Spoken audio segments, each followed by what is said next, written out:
alongside me, Darcy Moore. How satisfying is that coming off a 5-day break, a number of your first choice players out of the side and you get the 4 points? Yeah, it's a special win. I mean, first things first, like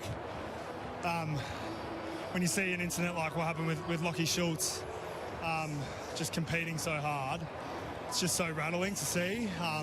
And it's a reminder, I suppose, for everyone watching at home, everyone at the stadium, just the risks that the guys take stepping out here and what they're prepared to do. So, you know, we love Shooter. He's one of our favourite teammates. He does that stuff week in, week out, and it's pretty rattling to see, you know, when the game's on the line, to have one of your, you know, heart and soul players experience that, a concussion like that, it's pretty rattling. So to be able to kind of brush that off in a sense, and then deliver and get the 4 points on the road, like you said, in a short turnaround is, I suppose, sums up our group at the moment. What were you saying to the boys? Because no doubt everyone was rattled, not just you.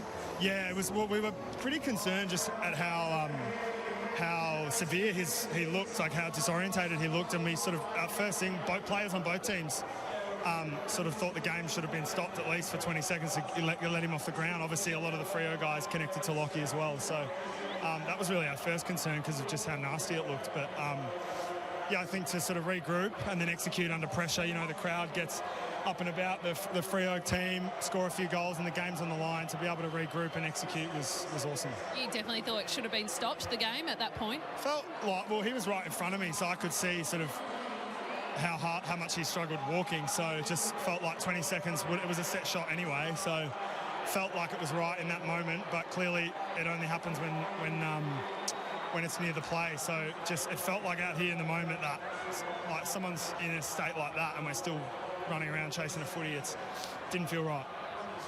I saw a nice moment. Hopefully he's no doubt in the best care at the moment. A nice moment between you and Craig McRae at the final siren. You were on the bench and that handshake, it just felt like good job done, that captain-coach moment. Was that it? Yeah, it was. It's we've got a really special relationship.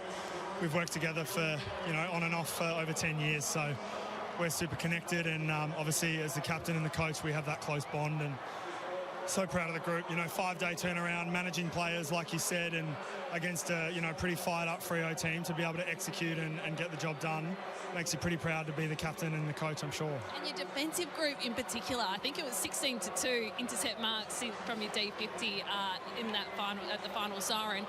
How proud were you of your back six and just how you were able to keep that damn wall up when Freo, I think they finished with 62 inside 50s? Yeah, we could feel the inside 50 number. Like, we felt like they were getting it in there a lot, and they were very impressive from stoppage as well. So it wasn't just coming in, wasn't just junk ball coming in. It was pretty good quality midfielders coming at us, shoulders out. So it was difficult, but you know, that's what we love. That always makes things a bit spicy down there, but it's the fun part.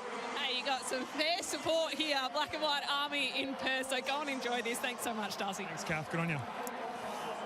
Darcy Moore there, Jamie Elliott, the 6 goals. Interesting discussion there around the Lachie Schultz incident. I've sort of mentioned it in the play that it seemed a little odd to keep playing, didn't it? Yeah, you could see how much it affected the players out there when a teammate goes down like that. So a talking point, I'm sure. Let's get down to Will Schofield. Yeah, I got West Australia and Darcy Cameron here, mate, back home. What's the reception been like? You got a big Collingwood Army here. Yeah, they follow us everywhere. They're the best supporters in Australia. It's nice to come back home. 5-day break. It was a quick turnaround, but got the 4 points. Very happy. How are you feeling? Because just chatting off camera, big battle for you against Jackson and Darcy. How'd you go? You cooked? I'm pretty cooked now. Definitely felt that in the last quarter. It was Jackson's pretty light on his feet. He's tough to chase around, but feel a lot better after a win. And feet up, you're travelling home tonight.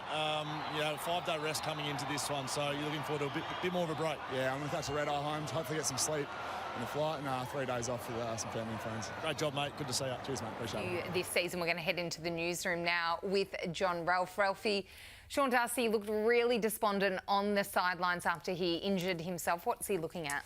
Yes, that latest left knee injury is a crushing blow. We understand his contract situation, 2030 he's contracted to. We understand he's on a heck of a lot of money, but from a personal toll, it must be so significant. Now, just worth going through the history. He's had a pair of surgeries on that left knee, the left knee to both sides at the start and end of 2024. He just can't get any stability in it. He can't get any structural certainty in it. And so he's going to be on managed minutes for the rest of his career. The club, you'd think now, potentially might have to have an arthroscope just to see what the problem is there. He's also had a couple of those ankle injuries. Talked about skinny Sean, but he's had to drop weight just to try and change things up and still can't get through it. So 32 games since the start of 2023. Again, they'll try and back him off, but they might need to go in and examine that knee again. So, yeah, just a really shattering blow for a player who's trying his best there. Lachie Schultz was concussed in that hit with Jordan Clark, and all of us, of course, realised it was a fair hit, a football hit. It's his second concussion in a year. Clashed heads with Tom Stewart in July last year, and he's also got a 2021 concussion. So, look, a lot of discussion there. We heard it from the Collingwood captain, Darcy Moore, talked about that game being stopped. So it's about 10 seconds from the ball, from him being hit, the ball spilled around, it went forward there, and Jamie Elliott took a mark. So the AFL umpires have total discretion over that one. And so, as Laura Kane said last week when commenting on the Harrison Jones injury, of course, he dislocated his ankle. The stretcher came out to him and the game continued. It is up to the umpires, and as Laura said, it's all about safety, it's all about making conservative calls. He was still coming off the ground there when that goal was kicked, and so you'd think that, if they had their druthers, they would have stopped that play.